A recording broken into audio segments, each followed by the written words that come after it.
अच्छा, तो we are starting with some questions of demand and supply. हमने आखिरी जो किए थे वो 8 और 12 मार्कर्स इलास्टिसिटी के किए थे, जो मैंने आपको मॉडल आंसर्स भी साथ में दिखाए थे। तो मैं अभी भी सेम फॉर्मेट से जा रहा हूँ। So the first question is, with the aid of diagram explain how consumer service is affected by a decrease in the price. तो प्राइस के कम होने से कंज्यूमर सर्विस पे क्या इम्पैक्ट आता है? And consider whether the effect of a price cut of a luxury product with many substitutes, elastic demand, and of an essential product with few substitutes in elastic demand will be the same। कह रहा है किस हद तक जो है fall in price का जो इम्पैक्ट है कंज्यूमर सरप्लस पे वो इलास्टिक और इन इलास्टिक डिमांड में सेम होगा। तो पहले तो आप उसको कंज्यूमर सरप्लस डिफाइन करोगे कि कंज्यूमर सरप्लस होता क्या है। It is the difference between what you are willing to pay and what you actually pay. Elastic demand inelastic demand को डिफाइन करोगे, फिर एक बेसिक डायग्राम बनाओगे जिसमें आप उसको पहले ओरिजिनल कंज्यूमर सरप्लस शो करोगे विच इज PAB। फिर प्राइस कम करके न्यू कंज्यूमर सरप्लस शो करोगे P1A and C। Maximum willingness आपकी अनचेंज्ड है, तो प्राइस अगर कम होगी तो this will be the increase in the consumer surplus. तो P1B and C is the increase in the consumer surplus. तो प्राइस के कम होने से कंज्यूमर सरप्लस बढ़ता है। ठीक है। अब यहाँ पर ना एक बहुत बड़ी डिबेट है कि कंज्यूमर सरप्लस के चेंज होने से इलास्टिक और इन इलास्टिक डिमांड के ऊपर क्या इम्पैक्ट आता है। यहाँ पर एक बहुत बड़ी डिबेट है कि इलास्टिक और इन इलास्टिक डिमांड के ऊपर क्या इम्पैक्ट आता है। सही है, तो इसके ऊपर अभी हम थोड़ी बात करेंगे। ठीक है, जरा सुनना। अब आप इस चीज को समझो कि इलास्टिक डिमांड में जो इनिशियल कंज्यूमर सरप्लस है, अब ये मैं आपको क्यों बता रहा हूँ, क्योंकि बुक में अलग लिखा हुआ है, मैंने अपने कुछ बच्चों को भी अलग बताया था, पर रीसेंट मार्किंग स्कीम में और रीसेंट एग्जामिनर की चेकिंग में उसने कुछ अलग ही कर दिया है। तो हम तो वही चीज फॉलो करेंगे जो एग्जामिनर चेक कर रहा है, और वो थोड़ी डिबेटेबल है, पर वही बात है, मैं आपको वही सही चीज बता रहा हूँ, तो उसको रट्टा मार लेना। कि इलास्टिक डिमांड के केस में जो ओरिजिनल कंज्यूमर सरप्लस होता है ना, वो लो होता है। तो ओरिजिनल कंज्यूमर सरप्लस लो होने का मतलब ये हुआ कि ये ओरिजिनल कंज्यूमर सरप्लस है, क्योंकि इलास्टिक डिमांड में जो आपकी इनिशियल विलिंगनेस टू पे होती है ना, वो कम होती है, क्योंकि आपको पता है there are a lot of options available in the market. And when there are a lot of options available in the market, तो in the initial consumer surplus is low. तो अगर प्राइस कम होती है ना, तो प्राइस का बहुत छोटा से चेंज आ रहा है और क्वांटिटी का बहुत बड़ा चेंज आ रहा है। इसका मतलब ये हुआ कि जो इतने सारे कंज्यूमर्स ये प्रोडक्ट खरीद भी रहे हैं, इनिशियल कंज्यूमर सरप्लस इनका लो था, तो प्राइस के कम होने से जो रिलेटिव चेंज आपका यहाँ पर आ रहा है ना, वो compare to inelastic demand थोड़ा लो होगा। हमेशा एक चीज याद रखना, जब आपका इनिशियल कंज्यूमर सरप्लस लो है ना, तो अगर यहाँ पर आपका कंज्यूमर सरप्लस बढ़ भी रहा है, और कंज्यूमर सरप्लस कितने से बढ़ रहा है, P1B and C, अगर ये बढ़ भी रहा है ना, तो ये बढ़ना इज अ स्मॉल इंक्रीज। ये उसने रीसेंट मार्किंग स्कीम में लिखा हुआ है, बुक में इसने लिखा हुआ है कि लार्ज इंक्रीज आता है। तो मैं आपको ना यहाँ पर इसकी लॉजिक बस ये दे देता हूँ कि आप ट्राइंगल का रिलेटिव एरिया देख लो। ट्राइंगल का रिलेटिव एरिया देख लो। अभी मैं आपको इन इलास्टिक का भी बता रहा हूँ, फिर मैं दोनों को कंपेयर करके दिखाऊंगा आपको। इलास्टिक डिमांड में जो कंज्यूमर सरप्लस का इंक्रीज आ रहा है वो रिलेटिवली लो है as compared to inelastic demand, relatively.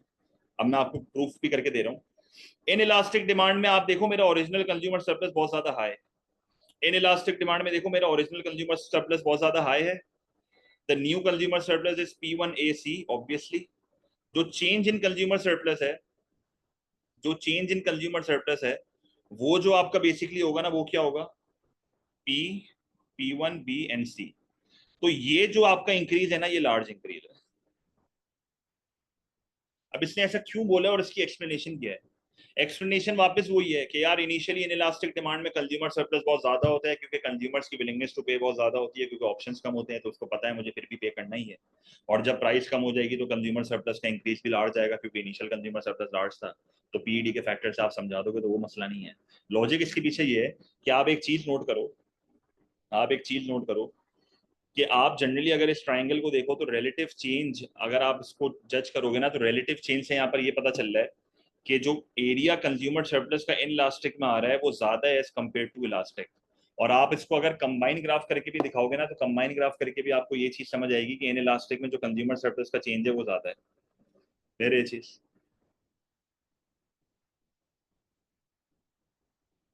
तो बस इसको आपको पेपर में ना PED के फैक्टर के थ्रू समझाना है, आपको PED के फैक्टर के थ्रू समझाना है बस।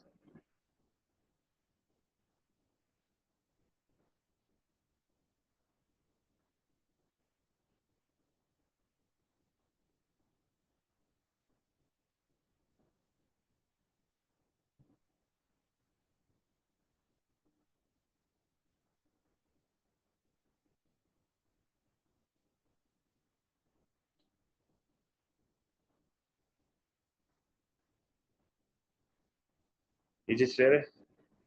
अब इसका आंसर देखो, मैं आपको दिखाता हूँ इसके आंसर में हमने किस तरीके से लिखा हुआ है, तो आपको और क्लियर हो जाएगा।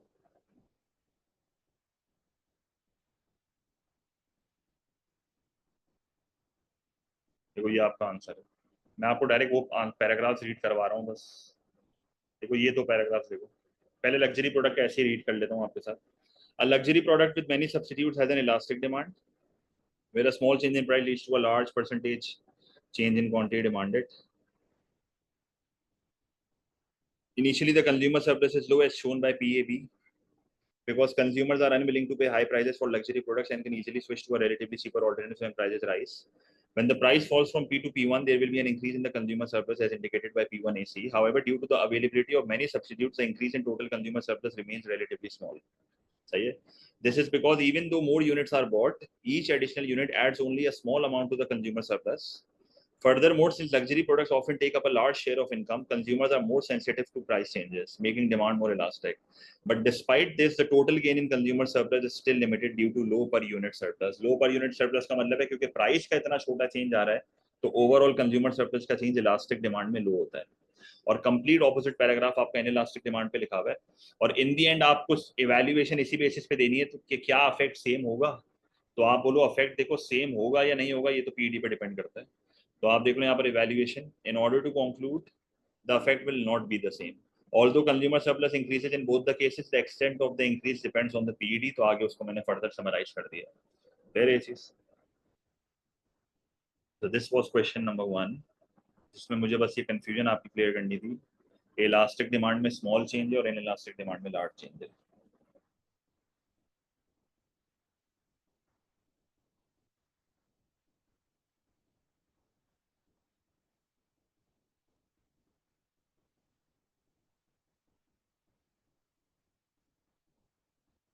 अच्छा, फिर हमारे पास एक सवाल है क्वेश्चन नंबर 2.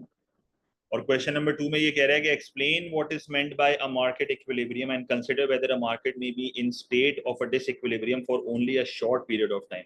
कह रहा है मार्केट इक्विलिब्रियम का मतलब बता दो और कंसीडर करो क्या अ market may be in state of a disequilibrium for only a short period of time. तो पहले तो आप उसको मार्केट इक्विलिब्रियम बताओ. और कह रहा है कि क्या डिसइक्विलिब्रियम सिर्फ शॉर्ट टाइम के लिए रहेगा. तो आपको अपने पहले AO2 में बताना पड़ेगा कि डिसइक्विलिब्रियम होता क्या और डिसइक्विलिब्रियम एलिमिनेट कैसे होता है. क्योंकि ये कह रहा है ना may be in a state of disequilibrium for only a short period, तो आप डिसइक्विलिब्रियम खत्म करके भी दिखाओगे उसको. तो आप पहले क्या करोगे, आप पहले उसको शॉर्टेज का ग्राफ बना के दिखाओगे जिसमें आप उसको फिर बताओगे कि जब मार्केट में शॉर्टेज होती है तो प्राइसेस के ऊपर अपवर्ड अफेक्ट आ रहा होता है, अपवर्ड प्रेशर आ रहा होता है. और उस अपवर्ड प्रेशर की वजह से प्राइस बढ़ती है, क्वांटिटी डिमांड कम होती है, क्वांटिटी सप्लाई बढ़ती है, वापस इक्विलिब्रियम पे आ जाते हैं. And same goes for surplus. पहले इनिशियल प्राइस शो करो जिस पे सरप्लस होगा. जैसे प्राइसेस कम होना स्टार्ट होंगी क्योंकि सरप्लस की वजह से प्राइसेस कम होती हैं, क्वांटिटी डिमांड बढ़ेगी, क्वांटिटी सप्लाई गिरेगी, वापस इक्विलिब्रियम पे आ जाओगे. क्या ये डिसइक्विलिब्रियम सिर्फ शॉर्ट पीरियड के लिए होगा. तो बहुत सिंपल सी बात है, depends on the price elasticity of supply. क्योंकि देखो इन दी एंड प्राइस अगर कम बढ़ भी रही है ना, प्राइस अगर बढ़ भी रही है तो किस तरीके से सप्लायर अपने आप को एडजस्ट कर रहा है उस पर डिपेंड करता है. अगर सप्लाई इन इलास्टिक है तो ये शॉर्टेज इतनी जल्दी खत्म नहीं होगी, क्योंकि प्राइस के बढ़ने से क्वांटिटी सप्लाई बहुत कम से बढ़ेगी. पर अगर सप्लाई इलास्टिक है तो ये शॉर्टेज एकदम से खत्म हो जाएगी क्योंकि प्राइस के बढ़ने से क्वांटिटी सप्लाई बहुत ज्यादा से बढ़ जाएगी. तो it depends on the type of good, it depends on the price elasticity of supply. अगर प्राइस कम भी हो रही है तो किस तरीके से आप रिस्पॉन्ड कर रहे हो as a producer to a change in price, और आप कितनी जल्दी से क्वांटिटी सप्लाइड कम कर रहे हो या कितनी लेट क्वांटिटी सप्लाइड कम कर रहे हो, ये इस चीज पे डिपेंड करता है. सही है. तो इवैल्यूएशन मैंने यहाँ पर दी नहीं है. अगर हम वापस आंसर को देखें यहाँ पे तो क्वेश्चन नंबर 2 का आंसर बहुत सिंपल है. पहले आपने अपनी टर्मिनोलॉजीज को डिफाइन करा, फिर आपने दो डायग्राम्स बनाया और उन दो डायग्राम्स को आपने एक्सप्लेन करा और एक्सप्लेन करके फिर इवैल्यूएशन लिख दी जो मैंने वहाँ पर आपको दी भी है. It also depends on the PED, but PED should be link with market knowledge. जैसे मिसाल के तौर पे आप एक दुकान पे गए और उस दुकान में ना टमाटर बहुत महंगे थे, और जब टमाटर बहुत महंगे थे तो आप उसको छोड़ के आ गए. अब मार्केट में तो सरप्लस है. अब अगर अगले दिन टमाटर सस्ते हो भी जाएंगे तो क्या एकदम से कंज्यूमर्स खरीदने आ जाएंगे. कंज्यूमर्स को मार्केट की नॉलेज कब तक पहुंचेगी, उनको पता कैसे चलेगा कि भाई टमाटर सस्ते हो गए. तो मार्केट नॉलेज पे भी डिपेंड करता है कि क्वांटिटी डिमांड कितनी तेजी से बढ़ती है या कितनी तेजी से गिरती है. डिपेंड्स कि मार्केट में कस्टमर्स को पता कब चल रहा है कि प्राइस कम हो रही है. सही है.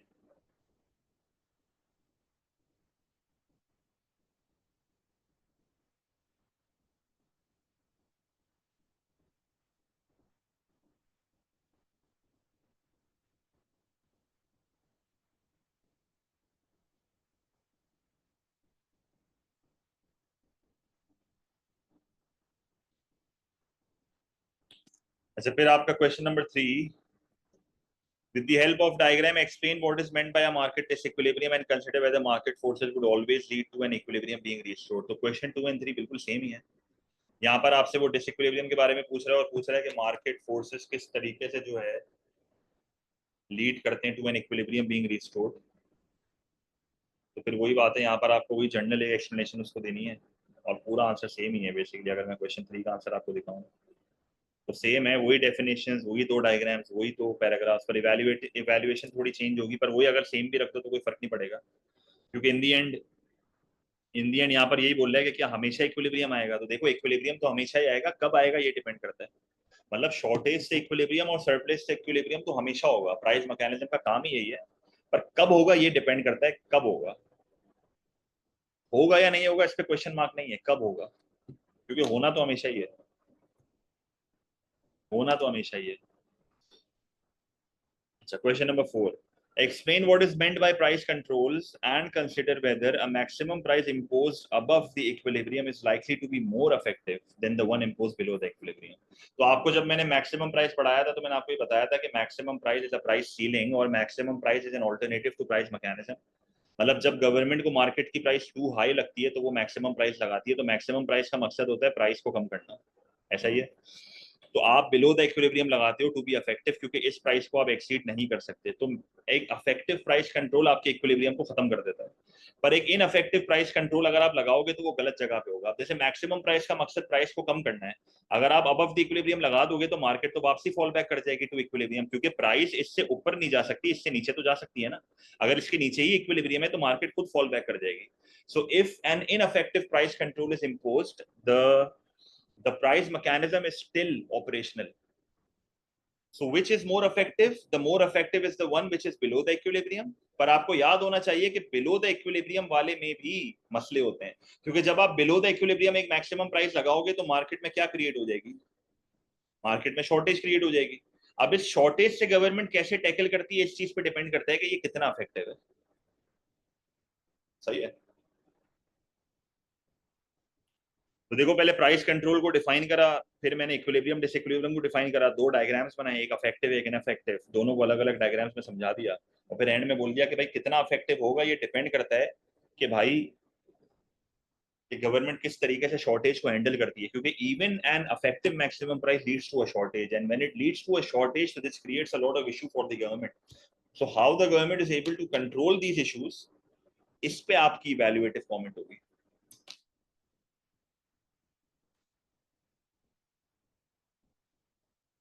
ठीक है।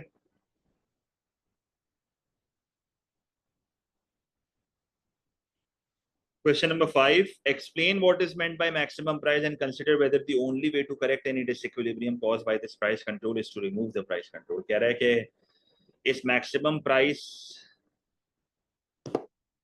से जो डिसइक्विलिब्रियम हो रहा है, जो शॉर्टेज हो रही है, उसको करेक्ट करने का तरीका सिर्फ प्राइस कंट्रोल को रिमूव करना है। तो ये तो AO3 है। AO1 में तो मैं उसको पहले प्राइस कंट्रोल डिफाइन करूंगा, मैक्सिमम प्राइस डिफाइन करूंगा, इक्विलिब्रियम डिसइक्विलिब्रियम डिफाइन करूंगा, फिर मैं एक ग्राफ बनाऊंगा जिसमें मैं उसको शॉर्टेज दिखाऊंगा, और फिर मैं जनरली उसको ये बात समझाऊंगा, जनरली ये बात उसको समझाऊंगा कि when this will be removed the market will rise back to the equilibrium due to shortage. क्योंकि देखो ये शॉर्टेज है, अब ये मार्केट ऊपर क्यों नहीं जा पा रही, क्योंकि आपने लिमिट किया हुआ है मैक्सिमम प्राइस से। अगर मैं इस मैक्सिमम प्राइस को रिमूव कर दूंगा मार्केट खुद इक्विलिब्रियम पे आ जाएगी और खुद ब खुद ये प्राइस मैकेनिज्म अपना काम करके शॉर्टेज को एलिमिनेट कर देगा। तो this is one way of correcting the disequilibrium.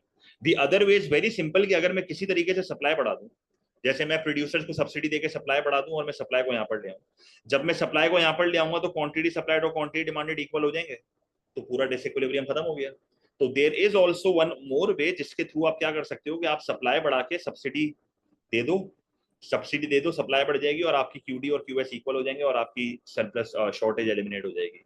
पर इवैल्यूएशन में फिर आप उसको यही बोलोगे कि नहीं भाई प्राइस कंट्रोल को रिमूव करना ही सिर्फ एक तरीका नहीं होता, you have other ways as well, but बात वही है कि सबसे इफेक्टिव तरीका यही है। मतलब अगर आपको इसकी इवैल्यूएशन रीड करवाओ ना खाली, आंसर तो आप खुद भी पढ़ लोगे।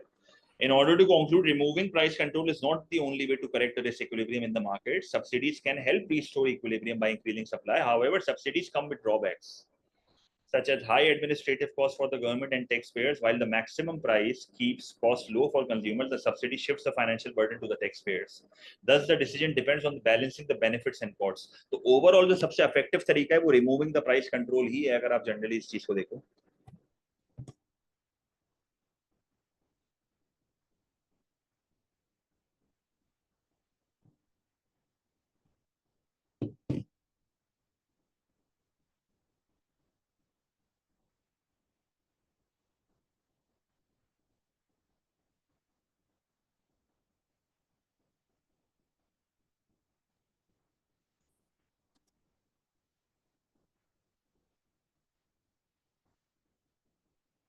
Question number 6.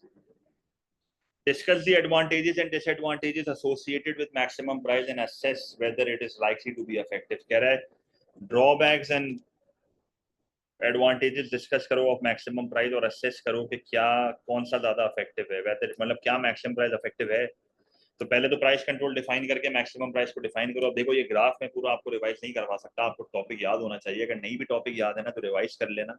ये बड़ा सिंपल सवाल है, आपको सिंपली प्रोज एंड कॉन्स बताने हैं मैक्सिमम प्राइस के, और एंड में कंक्लूड करना है कि overall maximum price overall beneficial है या नहीं है. अब आपको अपने एडवांटेजेस और डिसएडवांटेजेस को ग्राफ से लिंक करना है. बच्चे अक्सर ये करते हैं कि ओ लेवल का आंसर लिख के आ जाते हैं जिधर वो सिंपल एडवांटेज और डिसएडवांटेज, जैसे आप बोलोगे कि यार मैक्सिमम प्राइस से कंज्यूमर सरप्लस बढ़ जाता है क्योंकि प्राइस कम हो रही है, इन्फ्लेशनरी प्रेशर कम हो जाता है, अगर ये कोई मेरिट गुड है तो एजुकेशन हेल्थ केयर की कंजम्पशन बढ़ जाती है. तो ये पॉइंट सही है, you have to link it with the graph. आप कह रहे हो कंज्यूमर सरप्लस बढ़ेगा तो भाई प्रूफ तो करो कैसे बढ़ रहा है. आप कह रहे हो कि शॉर्टेज से ब्लैक मार्केट हो रही है और ब्लैक मार्केट से ना प्रोड्यूसर कस्टमर को एक्सप्लॉइट करके उसके कंज्यूमर सरप्लस को अपने रेवेन्यू में कन्वर्ट कर रहा है. तो भाई ग्राफ से प्रूफ करके बताओ कैसे हो रहा है. लाइनें लग रही हैं, seller preference, waiting list, corruption, ये बड़े ही बेसिक पॉइंट्स हैं. हमेशा वो पॉइंट्स उठाओ जो ग्राफ्स से लिंक हो. सही है. तो मैंने अपने आंसर में खास करके इस चीज का ध्यान रखा है कि मैं इस पूरे डायग्राम को ग्राफ से लिंक, मैं पूरे आंसर को ग्राफ से लिंक करूं तो आपको आपके ये पता चले कि एएस में डायग्राम की इंपॉर्टेंस क्या है. बहुत ऐसे बच्चे हैं जो इस क्वेश्चन को विदाउट ग्राफ भी कर लेंगे, बट फिर ये एक्सपेक्ट नहीं करना है कि आपको फुल मार्क्स मिलेंगे. It is impossible to gain full marks. You just have to simply write the pros and cons और फिर एंड में कंक्लूड करना है. सही है. तो कंक्लूजन में आप उसको बोलो देखो मैक्सिमम प्राइस ओवरऑल इफेक्टिव तो है, पर ये डिपेंड करता है कि आप शॉर्टेज को कैसे हैंडल कर रहे हो. अब शॉर्टेज को हैंडल करने का एक तरीका सब्सिडी है, तो सब्सिडी की बुराइयां बताओ. फिर एंड में बोलो कि नहीं यार देखो ये भी इसमें भी मसले हैं, तो एंड में फिर गवर्नमेंट को मैक्सिमम प्राइस हटाना ही पड़ता है. हटाए बगैर मसला हल नहीं होता. हटाए बगैर मसला हल नहीं होता.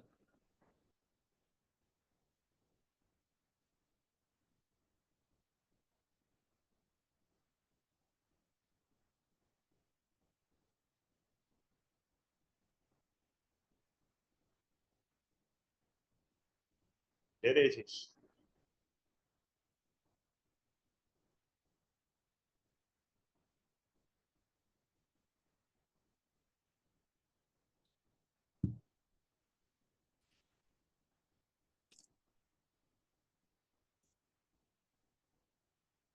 Question number 7. Explain what is meant by price controls and consider whether a minimum price imposed above the equilibrium is likely to be the more effective than the one imposed below the equilibrium. तो minimum price is a price control again, but it is a price flooring. यहाँ पर मकसद क्या होता है कि जब government को ये लगता है ना कि इक्विलिब्रियम प्राइस टू लो है, जैसे normally these are demerit goods, तो अगर या तो फार्मर को सपोर्ट करने के लिए प्राइस बढ़ानी है, दो वजूहत थी अगर आपको याद हो. तो अगर तो प्राइस गवर्नमेंट को टू लो लग रही है तो गवर्नमेंट इस प्राइस को बढ़ाती है. तो एक बात तो क्लियर है कि minimum price is used to increase the price, so it is quite obvious कि it should be above the equilibrium, and when it should be above the equilibrium so it will be effective, क्योंकि तुम यहां से नीचे नहीं जा सकते पर ऊपर जा सकते हो. It is a price floor, जमीन है ये. अब अगर तुम इसके नीचे नहीं आ सकते तो you have successfully eliminated the equilibrium और प्राइस कंट्रोल का मकसद पूरा हो गया. पर अगर तुम इसको बिलो द इक्विलिब्रियम लगा दोगे तो यहां से ऊपर जा सकती है पर नीचे नहीं जा सकती. अगर ऊपर जा सकती है तो भाई मार्केट खुद ब खुद इक्विलिब्रियम पे आ जाएगी, तो फिर तो ऐसे मिनिमम प्राइस का फायदा ही नहीं है. तो इनअफेक्टिव प्राइस कंट्रोल्स का जनरली मतलब ये होता है, चाहे वो मैक्सिमम हो या मिनिमम हो, कि एक ऐसा प्राइस कंट्रोल जो कि मार्केट को डिसइक्विलिब्रियम में रख ही नहीं रहा है. प्राइस मैकेनिज्म अभी भी फंक्शनल है, वो आपको वापस इक्विलिब्रियम पे ले आएगा. बट अगेन वही बात है कि हाँ अबव द इक्विलिब्रियम वाला मिनिमम प्राइस इफेक्टिव है, पर इससे मार्केट में सरप्लस हो जाता है क्योंकि quantity supplied exceeds quantity demand. Now, how do you deal with this surplus will define how effective this minimum price is. If you look at the answer, तो answer तो मैं आपके साथ रीड नहीं कर रहा, पर इवैल्यूएशन वापस देखो. In order to conclude, a minimum price imposed above the equilibrium is more effective as it finishes the market equilibrium and makes the price mechanism non-operational, leading to a surplus. However, its effectiveness depends on the government, how the government manages the surplus, such as through buffer stocks or exporting the excess stock, and the type of goods, the price control targets, such as agriculture goods or demerit goods, aimed at reducing overconsumption. सही है. तो आपकी evaluation बहुत strong होनी चाहिए. Answer तो बच्चे लिख लेते हैं, पर अगर आप आंसर भी नहीं लिख पा रहे ना, तो फिर तो एक अलग ही मसला है आपके लिए. पर जो आंसर लिख पा रहे हैं, तो उनको अपनी इवैल्यूएशन पे काम करना है.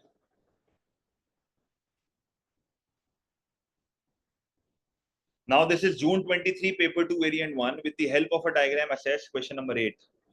With the help of a diagram assess whether the benefits of a buffer stock scheme for an agriculture product always outweigh its disadvantages. Buffer stock scheme क्या थी?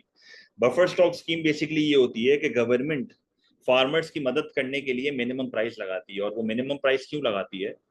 वो इसलिए लगाती है ताकि चीजें महंगी हो जाए और फार्मर्स की इनकम स्टेबल हो जाए. पर मसला ये है कि जब आप एक इफेक्टिव मिनिमम प्राइस लगाते हो, तो इससे मार्केट में सरप्लस हो जाता है. अब फार्मर्स ये कहते हैं कि यार गवर्नमेंट ने तो फंसा दिया यार, इससे तो हम पहले ही वेल ऑफ थे. आपने प्राइस बढ़ाई और आपने वादा किया कि आपकी इनकम स्टेबल हो जाएगी, पर ये तो कंज्यूमर हमसे खरीद ही नहीं रहा है. तो गवर्नमेंट फिर अपने हाथ में चीजें ले लेती है और कहती है कि चलो ठीक है, हम आपकी इनकम को स्टेबल कर रहे हैं, भले प्राइस के बढ़ने से सरप्लस हो गया, हम सारा सरप्लस स्टॉक आपसे बाई कर लेंगे. And this is how the buffer stock scheme starts. क्योंकि once the government buys the surplus, तो गवर्नमेंट के लिए एक मसला क्रिएट हो गया है. क्योंकि आपने फार्मर से सरप्लस खरीद की, उसकी इनकम तो स्टेबल कर दी, बट एज अ गवर्नमेंट आप खुद फंस गए. अब आप उस सरप्लस का क्या करोगे? अब उस सरप्लस को आप या तो स्टोर करोगे तो स्टोरेज कॉस्ट है. सरप्लस को एक्सपोर्ट करोगे तो ट्रेड रिलेशन खराब हो सकते हैं, क्योंकि आप अपना सरप्लस स्टॉक किसी और मुल्क में जाके बेच रहे हो, वो मुल्क बोलेगा भाई ये तू क्या कर रहे हैं. तो जनरली गवर्नमेंट जला देती है ये स्टॉक, बकायदा जलाया जाता है, बर्निंग होती है इसकी, ताकि मार्केट वॉलेटाइल ना हो जाए. और मार्केट की क्योंकि अच्छा, कुछ बच्चे फिर ये भी बोलते हैं, कि सर ये मार्केट में रिलीज क्यों नहीं कर रही गवर्नमेंट. अबे भाई, मार्केट को स्टेबल करने के लिए तो खरीदा था. अब तुम मार्केट में ये सरप्लस स्टॉक रिलीज कर दोगे तो मार्केट में प्राइस वापसी कम हो जाएगी, तो फार्मर का क्या हुआ? सही है, फार्मर का क्या हुआ? तो फिर एक बफर स्टॉक स्कीम रन की जाती है, जिसमें गवर्नमेंट ये बोलती है कि चलो ठीक है, हम इस सरप्लस स्टॉक को अपने पास रखते हैं. जिस दिन मार्केट में शॉर्टेज होगी, इस सरप्लस को रिलीज करके प्राइस को स्टेबल कर देंगे. क्योंकि शॉर्टेज की वजह से जनरली प्राइसेस बढ़ती हैं. तो हम क्या करेंगे, जैसे ही शॉर्टेज होगी ना, हम प्राइस को बढ़ने नहीं देंगे, मार्केट में माल रिलीज कर देंगे. और जिस दिन मार्केट में सरप्लस होगा, उस सरप्लस को खरीद लेंगे. तो फायदा तो इसका यहां पर यह है कि भाई मार्केट स्टेबल हो जाती है, प्राइसेस में वॉलिटैलिटी नहीं होती, फार्मर्स की इनकम स्टेबल हो जाती है. नुकसान यही है. बिल्कुल खान, बिल्कुल सही बात कह रहे हो कि भाई ये एग्रीकल्चर प्रोडक्ट्स होते हैं, इसको स्टोर कैसे करोगे भाई, पेरिशेबल है. चलो स्टोर कर भी लिया, टेम्परेचर कंट्रोल स्टोरेज ले आए और टाइम प्रोलॉन्ग कर लिया, पर स्टोरेज कॉस्ट भी तो आपको देनी पड़ेगी. तो जब इतने सारे, और फार्मर्स फिर नाजायज फायदा भी उठाते हैं इसका, सही है. फार्मर्स जानबूझ के ज्यादा माल बना लेंगे और बोलेंगे चलो गवर्नमेंट हमसे खरीद लेगी, टेंशन नहीं है. एक फिक्स प्राइस रखते हो आप बफर स्टॉक स्कीम में, जिसको फिर आप मेंटेन करते हो. एक फिक्स प्राइस आप रखते हो बफर स्टॉक में, जिस प्राइस को फिर आप मेंटेन करते हो. सही है. Any other name of buffer stock that can appear in the exam? नहीं, बफर स्टॉक का एक ही नाम है, बस बफर स्टॉक. देखो ये ग्राफ्स हैं. जब मार्केट में सप्लाई बढ़ेगी और मार्केट में सरप्लस होगा ना, तो government will by this stock. जब मार्केट में सप्लाई कम होगी और मार्केट में शॉर्टेज होगा, तो government will release the stock. बस प्राइस को फिक्स रखना है एक जगह पे. ओवरऑल इवैल्यूएटिव कमेंट अगर हम इसका देखें ना, तो पूरा आंसर यहाँ लिखा हुआ है इसका. In order to conclude, a buffer stock scheme may not be suitable for all agricultural products. Some goods are too perishable for long-term storage, limiting the scheme's effectiveness. Additionally, the constant intervention required to manage the stock increases the opportunity cost, as government resources are spent running the scheme instead of addressing other important needs. The effectiveness of the buffer stock scheme depends on the government's ability to manage the scheme efficiently and allocate resources appropriately, balancing its benefits against the costs. तो overall आपने पूरी पंचायत जो है ना, वो फिर government के ऊपर डाल दी. ठीक है.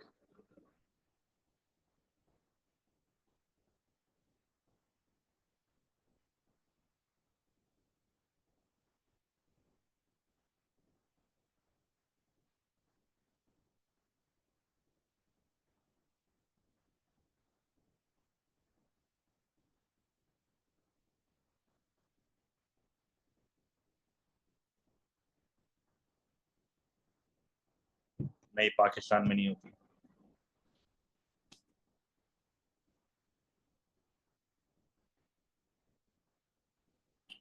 This is question number 9, which is March 23. With the help of a diagram, assess whether the introduction of a minimum price in a market can be justified. कह रहे हैं जो introduction of minimum price है, क्या ये justified है? Yes and no. So you have to evaluate the answer फिर. तो define minimum price बताओ. तो minimum price दो मकसद के लिए लगाया जाता है. मिनिमम प्राइस दो मकसद के लिए लगाया जाता है. तो दो तीन क्वेश्चन और है Salija. Minimum price demerit goods के लिए लगाया जाता है. पहली बात, डीमेरिट गुड को महंगा करने के लिए, लाइक अल्कोहल एंड सिगरेट्स या स्वीट्स या चॉकलेट्स, ताकि इनकी कंजम्पशन कम हो, एक्सटर्नैलिटीज कम हो, पोल्यूशन कम हो, हेल्थ इंप्रूव हो, तो एलोकेशन ऑफ रिसोर्सेज आपकी इंप्रूव हो जाएगी, मार्केट फेलियर कम हो जाएगा. और दूसरा मकसद होता है to protect the income of the producers, farmers के लिए लगता है. ठीक है, तो ये दो आप बता देना, मैंने कैसे लिखा हुआ है वो आप देख लेना, ग्राफ आप बना लेना. नुकसान सिंपल है, सरप्लस होता है, फिर सरप्लस को स्टॉक को बाय करना होता है, तो अपॉर्चुनिटी कॉस्ट है.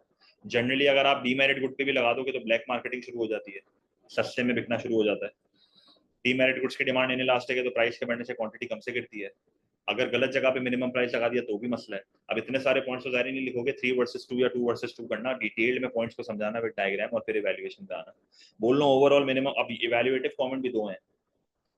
बोल लो ओवरऑल मिनिमम प्राइस इफेक्टिव है या नहीं, डिपेंड करता है कि भाई कितना सरप्लस हो रहा है, डिपेंड करता है अबव और बिलो द इक्विलिब्रियम है, डिपेंड करता है कि क्या गवर्नमेंट इसको मॉनिटर कर रही है, क्या एक्चुअली में मिनिमम प्राइस मार्केट में चार्ज हो भी रही है. डीमेरिट गुड्स पे लगा रहे हो तो क्या कोई ऑल्टरनेटिव पॉलिसी अवेलेबल है, तो you should go for parallel policies. अगर डीमेरिट गुड पे तुम मिनिमम प्राइस लगा रहे हो तो साथ में एडवर्टाइजमेंट करनी पड़ेगी, और अगर तुम एग्रीकल्चर प्रोडक्ट्स पे लगा रहे हो तो साथ में फिर बफर स्टॉक स्कीम रन करनी पड़ेगी. तो हर केस में you have to go for parallel policy, एक सिंगल पॉलिसी का काम नहीं है. तो ये वैल्यूएशन आपके सामने थोड़ी लंबी है पर अच्छी वैल्यूएशन है, जिसको आप रीड कर लेना. और देखो आंसर इतना लंबा नहीं है, दो दो पॉइंट्स यहाँ पर लिखे हुए हैं और फिर एक इवैल्यूएटिव कमेंट है. फिर एक प्राइस मैकेनिज्म का क्वेश्चन है मार्च 23 का. Explain the functions of price in resource allocation and consider whether the importance of these functions in relation to the potential effectiveness for a market economy. So you have to explain the functions of price in resource allocation and consider the importance of these functions in relation to the potential effectiveness of a market economy. तो पहले तो functions of price समझाओगे. अब 4 functions होते हैं अगर आपको याद हो, rationing, signalling, transmission of preferences and incentivising. पहले सबको डिफाइन कर दो. पर AO2 में तो फिर तुम दो फंक्शंस को डिटेल में समझाना विद डायग्राम. सिग्नलिंग और रैशनिंग का ग्राफिकल डिफरेंस मैंने बड़ा डिटेल में समझाया था, तो मेरा मकसद टॉपिक रिवाइज कराना नहीं है, मैं सिर्फ फॉर्मेट्स आपको सिखा रहा हूँ.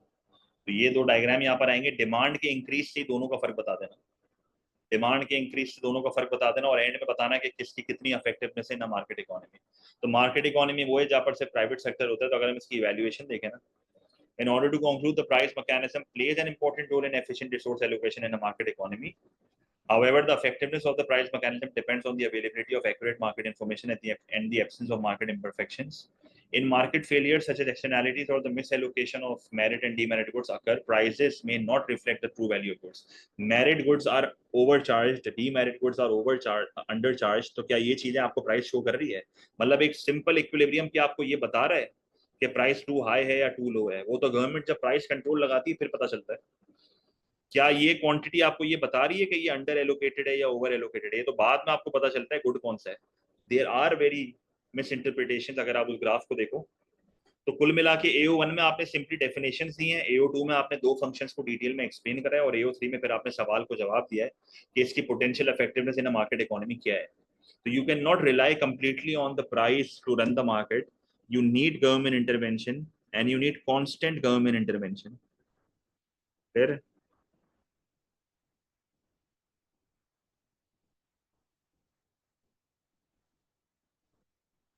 कोई टेंशन है यहाँ तक?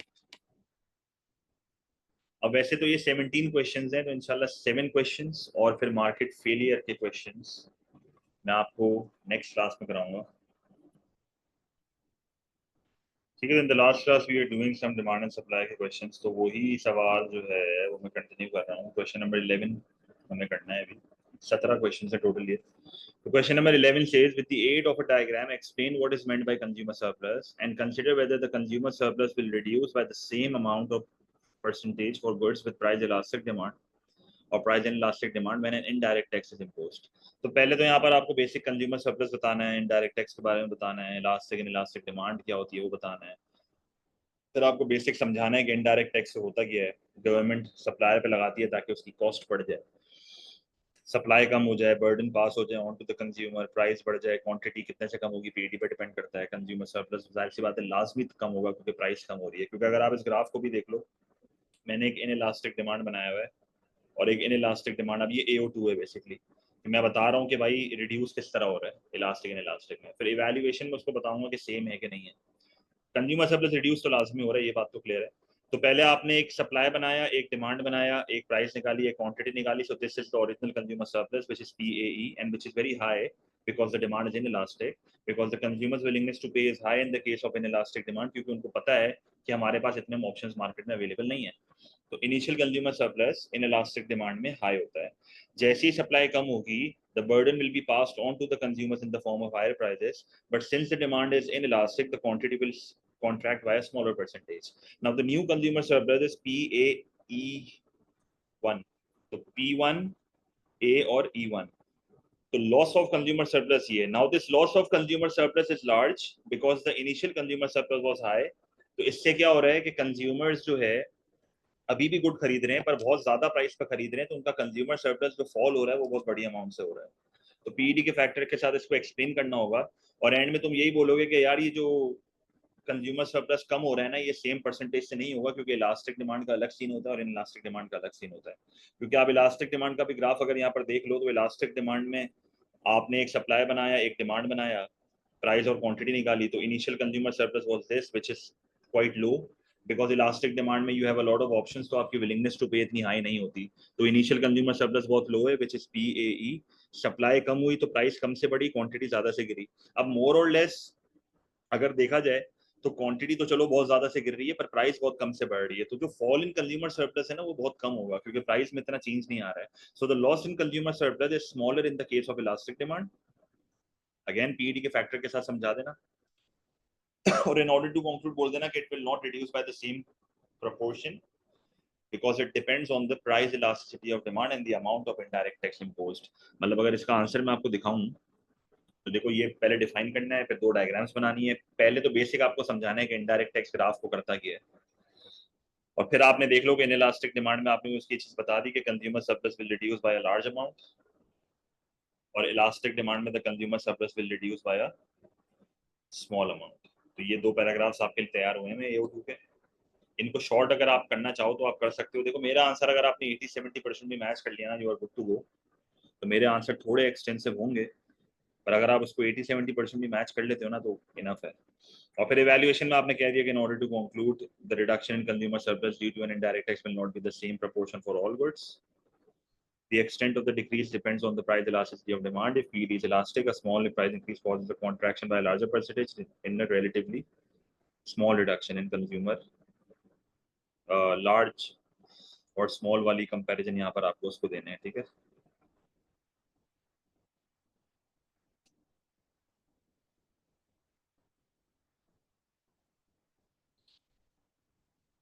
अच्छा वैसा सवाल जो है ना वो बहुत पेपर में आता है आजकल, तो ये बड़े पक्के होने चाहिए आपके। अच्छा 12th में ये क्या कह रहा है, अच्छा 12th का सवाल जो है वो बर्डन के ऊपर है। अगर आप देखो तो 12th का सवाल बर्डन के ऊपर है। Explain using a formula what is meant bye PD and consider whether this can influence the incidence of N indirect tax. Incidence का मतलब क्या होता है, consumer burden and producer burden, right. Consumer burden and producer burden. तो PD define करा formula, elastic and elastic, incidence का concept बताया कि ये बर्डन शेयरिंग का कॉन्सेप्ट होता है। पहले वही बेसिक पूरा ग्राफ समझाना है कि सप्लाई कम हो रही है वगैरह वगैरह। फिर आपको आइडेंटिफिकेशन बहुत डिटेल में मैंने सिखाई थी कि इनडायरेक्ट टैक्स के जरिए कैसे आइडेंटिफाई होता है बर्डन। तो टॉपिक्स आपके स्ट्रॉन्ग होने चाहिए तभी ये क्वेश्चंस आप कर पाओगे। तो आप देख लो इनइलास्टिक डिमांड के केस में, अब जाहिर सी बात है कैसी कौन सी चीज है जो इन्फ्लुएंस करती है, वो पीईडी ही करता है, ठीक है। तो आपने इनइलास्टिक डिमांड के केस में उसको शो करा कि consumer burden is greater than the producer burden, area उसको पेपर में बताए और फिर आपने रीजन दे दी थ्रू अ पीईडी का फैक्टर। इलास्टिक डिमांड में आप देख लो कि कंज्यूमर बर्डन कम है, प्रोड्यूसर बर्डन ज्यादा है। तो ये बेसिक चीज तो आपको याद होनी चाहिए कि इन इलास्टिक डिमांड में मेजोरिटी बर्डन कंज्यूमर पे पास हो जाता है क्योंकि प्रोड्यूसर को ये बात पता है कि कंज्यूमर अभी भी खरीदेगा। तो मेजॉरिटी बर्डन कंज्यूमर पे करता है और बाकी सप्लायर करता है। इलास्टिक में आप देख लो कंज्यूमर पे इतना बर्डन नहीं डाला गया है क्योंकि उसको पता है कि अगर ज्यादा बर्डन उस पर डाल दिया तो वो कट जाएगा, और देखो हल्की सी प्राइस बढ़ाने पे भी इतनी क्वांटिटी गिरी है तो वो डरता है। तो इन ऑर्डर टू कंक्लूड आप बोलो हाँ यार ये इन्फ्लुएंस तो करता है, price elasticity of demand influence तो लाजमी करता है बर्डन को, पर ये डिपेंड करता है पीईडी पे और and the amount of indirect tax imposed. इसका भी आंसर अगर आप देखो, इतने बड़े बड़े पैराग्राफ्स यहाँ पर नहीं बने क्योंकि बर्डन की बात करनी है, सरप्लस में समझाने में थोड़ी लंबी होती है। ये सारी इन्फॉर्मेशन जो है वो आपके लिए लिखी हुई है। एरियाज देखो, ग्राफ को यूज करना बहुत इंपॉर्टेंट है अपने आंसर में। बच्चे खाली बोलेंगे as shown in diagram on consumer burden is greater than the producer burden, भाई ग्राफ को यूज तो करो अपने आंसर में, बनाया क्यों है? तो बताओ कि पी P1 E1 और ई ये सारी चीजें बताओ, जी फिर P2 GF, ये सारे एरियाज बताओ उसको। ये एरियाज बताओगे तो देखो मैंने बोल्ड भी यहाँ पर करे हुए हैं, इससे क्या होगा कि आप उसको एनालिसिस में इस्तेमाल कर सकोगे। और एंड में वैल्यूएशन का आपने पीईडी पे कहानी डाल दी, वेरी ठीक है। नहीं भाई P2 वाला कुछ भी नहीं समझाना, बस P2 मैंने यहाँ पर सिर्फ इसलिए लिखा है ताकि मैं प्रोड्यूसर बर्डन की बना सकूं। अब सवाल पे PS CS थोड़ी बोला है, मैं लंबी थोड़ी करूंगा।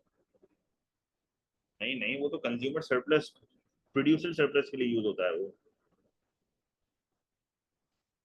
सही है। तो 12 भी एक सिंपल क्वेश्चन था। अच्छा 13 इज मार्च 24 का सवाल, 13 इज मार्च 24 का सवाल। With the help of a demand and supply diagram, explain how the introduction of an indirect tax affects equilibrium in a market and consider the extent to which the incidence of the tax will fall on the consumer। अब यहाँ पर ना एक और तरीका भी है। 12 में मैंने क्या करा था, मैंने दो अलग अलग डायग्राम्स बनाए थे, एक इलास्टिक का एक इनइलास्टिक का। मार्च 24 के सवाल में ना एग्जामिनर रिपोर्ट में भी ये लिखा हुआ था कि बच्चा सिर्फ एक डायग्राम भी बना लेगा ना, इग्नोरिंग इलास्टिसिटी। जैसे देखो ये वाला ग्राफ जो मैंने बनाया है, मैंने इलास्टिसिटी को इग्नोर करके बनाया है। और एक और सोचने वाली बात यहाँ पर ये भी है कि इस सवाल में खाली किसके ऊपर बात की जा रही है, consumer. Your focus is not producer. मैंने ऑल दो प्रोड्यूसर यहाँ पर हाईलाइट तो किया हुआ है ग्राफ में, पर मैं प्रोड्यूसर बर्डन की पूरे आंसर में बात नहीं करूंगा। तो मैं इनडायरेक्ट टैक्स की पूरी इन्फॉर्मेशन दूंगा, उसको एग्जाम्पल दे दूंगा कि यार गवर्नमेंट डीमेरिट गुड पे लगा रही है, पूरा ग्राफ उसको बेसिक समझाऊंगा पहले तो कि सप्लाई कम हो रही है, इक्विलिब्रियम प्राइस बढ़ रही है, इक्विलिब्रियम क्वांटिटी गिर रही है, नया इक्विलिब्रियम आ रहा है। फिर उसके बाद बर्डन वाली चीज बताऊंगा और मेरा फोकस सिर्फ कंज्यूमर बर्डन होगा। देखो मैंने सिर्फ कंज्यूमर बर्डन के एरिया को हाईलाइट किया है। फिर मैं उसको इलास्टिक और इनइलास्टिक अलग अलग करके दिखा दूंगा। मैं बोलूंगा कि भाई इनइलास्टिक डिमांड में कंज्यूमर बर्डन ज्यादा होता है तो ये एरिया जो है वो बड़ा होता अगर डिमांड इनइलास्टिक होती, और ये एरिया जो है वो छोटा होता अगर डिमांड इलास्टिक है। ये भी एक तरीका है करने का। अगर इससे आप करना चाहो तो क्वेश्चन 12 भी आप इस तरीके से कर सकते हो, सही है। और इवैल्यूएशन में overall depends on PED and the amount of indirect tax imposed. समझ आ गया तरीका ये? देयर आर टू वेज, या तो आप इलास्टिक एंड इलास्टिक का डायग्राम बना के उसको समझाओ, या तो एक बेसिक ग्राफ बना के उस ग्राफ को यूज करके उस एरिया को यूज करके इमेजिनरी आंसर क्रिएट कर दो। बोलो कि इलास्टिक होता तो ये एरिया बड़ा होता, इलास्टिक होता तो एरिया छोटा होता। तो इसका आंसर भी देखो तो काफी कंसाइज है, इतना लंबा नहीं है, सही है, क्योंकि सवाल सिर्फ कंज्यूमर बर्डन पे है। तो मैंने लिखा हुआ भी है इलास्टिक के केस में क्या होगा, इलास्टिक के केस में क्या होगा, और इवैल्यूएशन में हमने फिर ये बातें बता दी, ठीक है। तो 8 मार्क के क्वेश्चन में ना मार्क्स लूज नहीं करने हैं आपने, बड़ा ये छोटी छोटी चीजें बड़ी स्ट्रॉन्ग होनी चाहिए आपकी।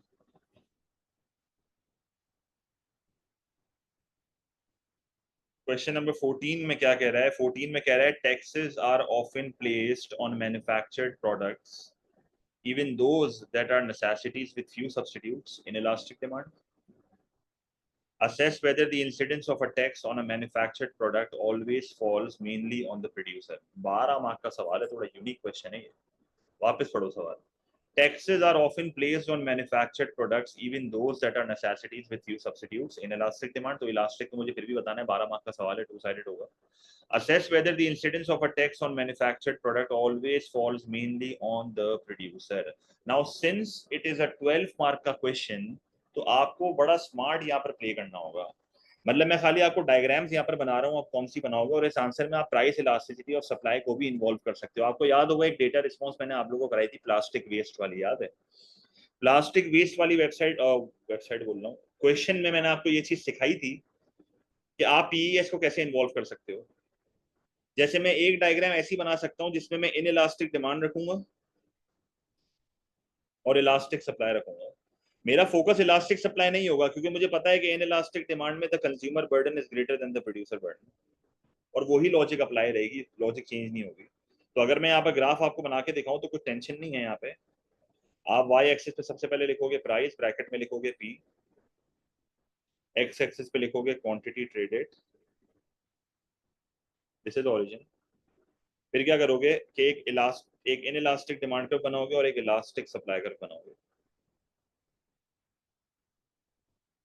This is price, this is quantity, equilibrium, demand and supply.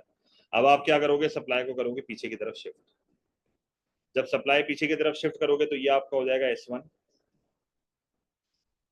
Price आपकी ज्यादा से बढ़ेगी because the demand is inelastic, quantity आपकी कम से गिरेगी। इसमें तो अपने को टेंशन नहीं होनी चाहिए।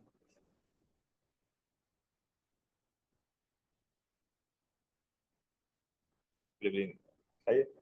अब क्या करोगे, वर्टिकल डिस्टेंस को आइडेंटिफाई करोगे। तो वर्टिकल डिस्टेंस को आइडेंटिफाई कर लो, Q1 से ही करोगे जाहिर है। तो ये वर्टिकल डिस्टेंस है, this is point G, this is point F। Point F से एक लाइन खींच लेना है यहाँ पे, सही है। तो ये आपका कंज्यूमर बर्डन हो गया, ये आपका प्रोड्यूसर बर्डन हो गया। तो यहाँ पर आपने P2 लिख दिया, तो देखो सारी चीजें यहाँ पर आपकी हो गई। तो आपने बड़ी आसानी से उसका जो है ना वो एरिया आइडेंटिफाई कर दिया। और दूसरा ग्राफ जो आप बना सकते हो ना यहाँ पे, वो कौन सा हो सकता है। मैं बस पीईएस को इन्वॉल्व कर रहा हूँ, मेरा फोकस तो इनइलास्टिक डिमांड ही है, बस मैंने उसको दिखाने के लिए एग्जामिनर को ना इलास्टिक सप्लाई भी बना दिया। और जब भी इनइलास्टिक डिमांड और इलास्टिक सप्लाई होती है ना, तो कंज्यूमर बर्डन प्रोड्यूसर बर्डन से ज्यादा ही होता है, सही है। और फिर जो है ना मैंने इलास्टिक डिमांड बनानी है। ये प्लास्टिक वेस्ट वाले क्वेश्चन में भी तो किया था मैंने। और इनइलास्टिक सप्लाई बनानी है। इसमें क्या करोगे, सबसे पहले लिखोगे price, this is quantity traded.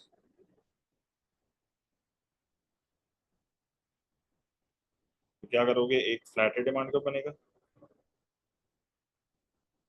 And steeper supply का बनेगा। This is price, this is quantity. अब क्या करूंगा, सप्लाई को करूंगा लेफ्टवर्ड शिफ्ट, S1।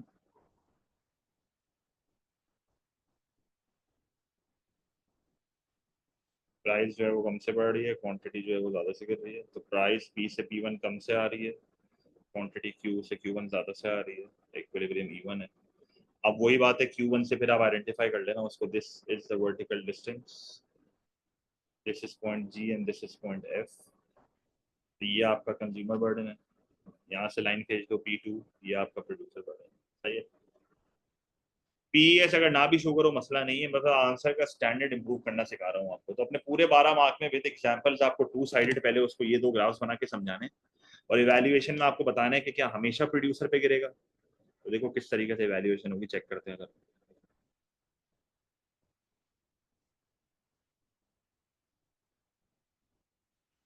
अच्छा, मैंने अपनी डायग्राम्स में देखो वाई एक्सिस से टच नहीं करा है, क्योंकि सवाल में मुझे कंज्यूमर सरप्लस प्रोड्यूसर सरप्लस की बात नहीं करनी। तो अगर क्वेश्चन में आपको कंज्यूमर सरप्लस और प्रोड्यूसर सरप्लस की बात नहीं करनी, तो अगर आप डायग्राम को वाई एक्सिस से टच ना भी करो तो कोई फर्क नहीं पड़ता। ये बेसिक बात है, मैं आपको पूरा साल क्लास में बताता रहा हूँ। ये क्वेश्चन पे डिपेंड करता है कि आपको किस तरह बनाना है। देखो जब हम क्लास में बनाते हैं तो वहां मैं आपको कॉन्सेप्ट दे रहा होता हूँ, तो वहां पर मैं एक ही चीज में सब सिखा रहा होता हूँ। पर जब क्वेश्चन आता है तो क्वेश्चन के accordingly you have to use the diagrams, ठीक है।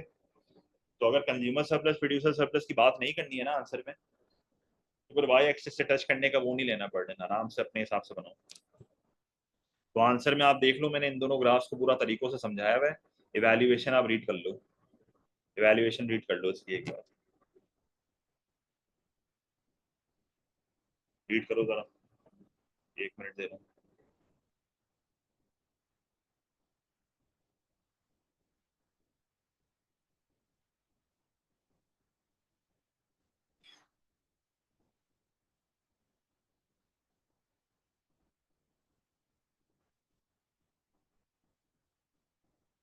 हाँ तो आप अगर CS PS सवाल में नहीं है और आपने टच कर दिया है तो कोई फर्क नहीं पड़ता। मैं उनके लिए बता रहा हूँ जो टच नहीं करते।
तो बिल्कुल एक सिमिलर क्वेश्चन आपका क्वेश्चन नंबर 15 है यहाँ पे। 15 में कह रहा है discuss how the government can use indirect taxes to control the consumption of marijuana and whether such taxes are beneficial for the society. अब ये डिस्कस की जगह पे असेस लिखेगा नॉर्मली, नए पैटर्न में, पुराना सवाल है ये। Assess whether how the government can use indirect taxes to control the consumption of marijuana and whether such taxes are beneficial for society। तो नशेड़ियों को रोकना है यहाँ पे। तो पहले तो तुम वही बात है, अपने 12 मार्क में से जो 8 मार्क का कंटेंट है उसमें तो तुम खाली वही दो डायग्राम्स बनाओगे जो ऊपर बनाई है, मतलब यही तो सेम डायग्राम बनेगी। यही जो दो डायग्राम्स मैंने बनाई है वही डायग्राम्स वहां पर बनेंगी। इवेल्युएशन की गेम है सारी, मतलब मैं आपको आंसर अगर दिखाऊं तो आप देख लो, सेम सारी चीजें करिए, सेम बिल्कुल सेम सारी चीजें करिए। गेम एवेल्युएशन की, एवेल्युएशन रीड करो यहाँ पे, क्या ये टैक्सेस बेनिफिशियल होंगे? तो ये डिपेंड करता है गवर्नमेंट आपका पैसा खर्च कैसे कर रही है, चेक करो ये।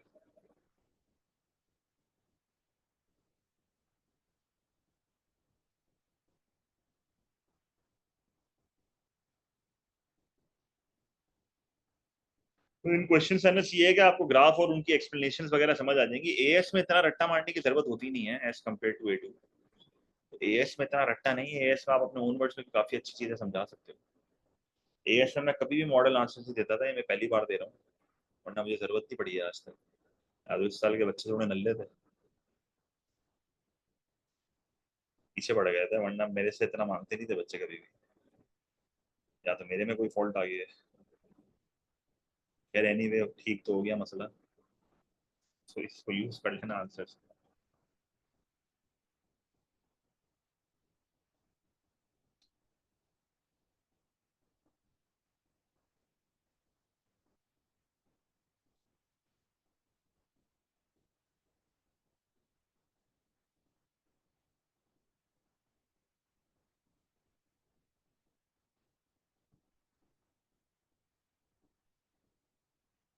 Early value.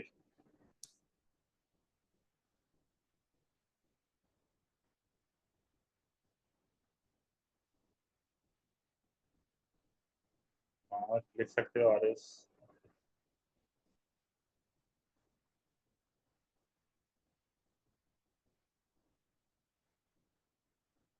अच्छा अब ये चेक करो जरा, 16 क्या कह रहा है। Question number 16. Explain with the aid of a diagram the impact of a subsidy on the market price of a good and consider whether this will cause a large change in the consumer surplus। वही बात है, C S subsidy, elastic elastic सब define करो। Subsidy का basic पहले समझाओ कि होता क्या सिनेरियो पूरा ग्राफ के थ्रू। सही है। नहीं असल यार, एक मेरा पॉइंट ऑफ व्यू मैंने थोड़ा डिफरेंट रखा था आंसर का।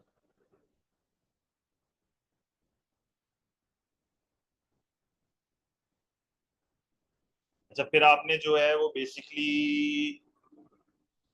एक डायग्राम बनाई जिसमें आपने सप्लाई को बढ़ा के दिखाया, मार्केट का ग्राफ ही बनेगा बेटा, जाहिर सी बात है। ये बड़ा ही वाहियात सवाल आपने पूछा है मुझसे, क्या हो गया भाई। मार्केट का ही ग्राफ बनेगा, डिमांड इलास्टिक है, सप्लाई को राइट पर शिफ्ट करोगे, प्राइस कम से गिरेगी, क्वांटिटी ज्यादा से बढ़ेगी। इलास्टिक डिमांड में, इलास्टिक डिमांड में जो इनिशियल कंज्यूमर सरप्लस होता है वो लो होता है।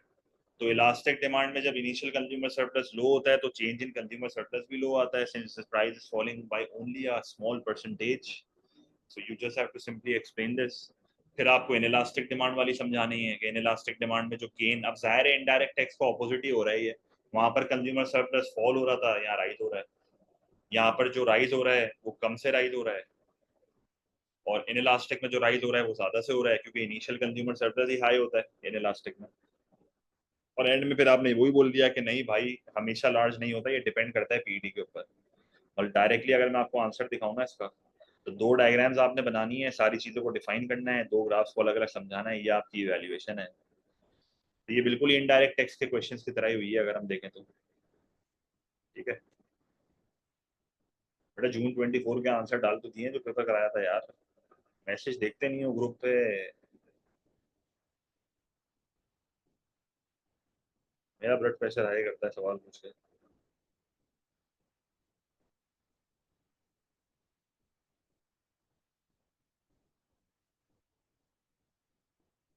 ठीक है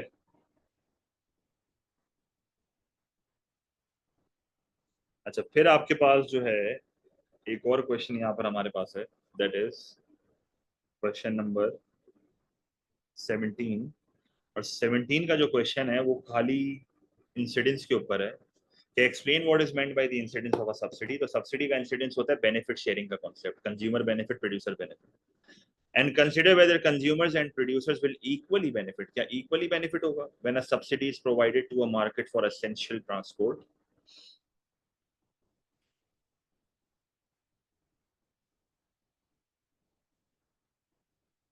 तो आप सब्सिडी को डिफाइन करके इंसिडेंस ऑफ सब्सिडी का कॉन्सेप्ट देना, एसेंशियल ट्रांसपोर्ट की डिमांड इनइलास्टिक होती है तो सिर्फ इनइलास्टिक का ही ग्राफ बनेगा यहाँ पे। बेसिक ग्राफ पहले समझाना, उसके बाद बेनिफिट के एरियाज दिखाना। अब आपको ये चीज याद होनी चाहिए कि इन इलास्टिक डिमांड के केस में अगर प्रोड्यूसर को सब्सिडी मिल रही है तो गवर्नमेंट ने कंज्यूमर्स के लिए दी है। तो आप देखो मेजोरिटी बेनिफिट कंज्यूमर को मिल रहा है because the price is following bye a larger percentage. क्योंकि जब इन इलास्टिक डिमांड होती है ना तो सप्लायर्स को सब्सिडी की जरूरत नहीं है, वो सिंपली प्राइस बढ़ा के अपना रेवेन्यू बढ़ा सकते हैं। अब तो गवर्नमेंट अगर इनको दे रही है ना, गवर्नमेंट अगर इनको सब्सिडी दे रही है ना तो वो कंज्यूमर के लिए ही दे रही है। तो कंज्यूमर बेनिफिट बड़ा होगा, प्रोड्यूसर बेनिफिट छोटा होगा। ग्राफ पूरे समझाना और इवैल्यूएशन कर देना, ठीक है। It depends on need. देख लो 17 का आंसर बड़ा शॉर्ट है, एक्सप्लेनेशन एक बार रीड कर लो उसको।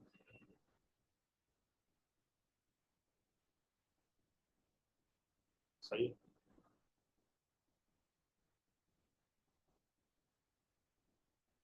हाँ, मसला होना नहीं चाहिए।